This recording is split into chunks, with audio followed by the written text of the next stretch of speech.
কথা বললে রিমান্ড আর মামলার সংখ্যা বাড়ে, পিছনে হ্যান্ডকাপ দিয়ে আটকে রাখে। কথা বললে মামলার সংখ্যা ও রিমান্ড বাড়তে থাকে, কথা বলে কি লাভ?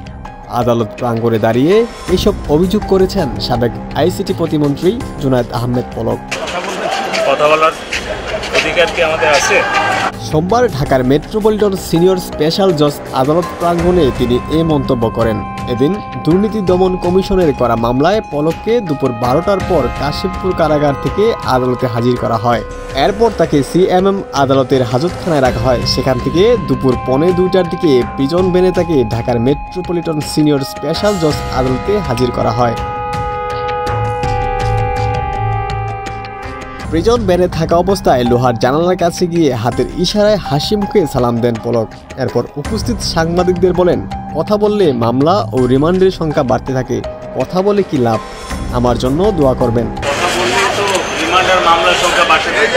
কিছুক্ষণ পরে প্রিজন ভ্যানের মধ্যে এক পুলিশ সদস্য উঠে পলককে বুলেট প্রুফ জ্যাকেট ও মাথায় হেলমেট পরিয়ে দেন। এরপর তাকে পুলিশের নিরাপত্তা বেষ্টনী দিয়ে মহানগর দায়রা জজ আদালতের হাজতখানায় নেওয়া হয়।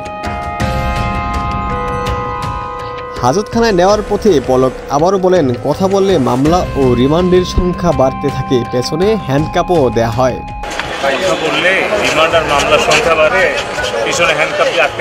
কথা বলার অধিকার কি আমাদের আছে?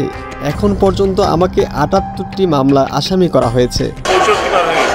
এদিকে পলকের আইনজীবী ফারজানা ইসলাম রাখি জানান, আজকে দুদকের মামলায় পলকের হাজিরার জন্য দিন ধার্য ছিল, এজন্য তাকে গাজীপুরের কাশিমপুর কারাগার থেকে আদালতে আনা হয়েছে।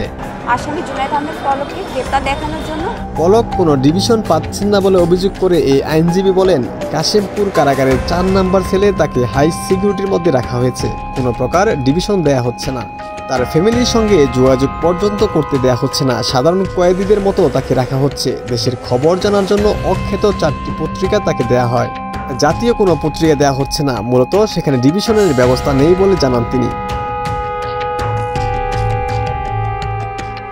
এর আগে গত 6 ফেব্রুয়ারি তাকে এ মামলায় গ্রেপ্তার দেখানো হয়। গত 12 ডিসেম্বর জুনায়েদ আহমেদ ও তার স্ত্রী আরিফা জেসমিনের বিরুদ্ধে মামলা করে দুদক। মামলায় তাদের বিরুদ্ধে প্রায় 19 কোটি টাকার অবৈধ সম্পদ অর্জনের অভিযোগ আনা হয়। মামলার তথ্য অনুযায়ী জুনায়েদ আহমেদ পলকের 24টি ব্যাংক হিসাবে ঘুষ, দুর্নীতি ও মানি লন্ডারিংয়ের মাধ্যমে 32,95,314 টাকা জমা হয়। এর মধ্যে 29,84,72,095 টাকা তুলে নেওয়া হয়। 2008 থেকে 2024 সাল পর্যন্ত এই লেনদেন হয়েছে। ওমর ফারুক, ঢাকা প্রকাশ। লড়াই করেই বাঁচতে হবে, বঙ্গবন্ধু শিখিয়ে গেছে।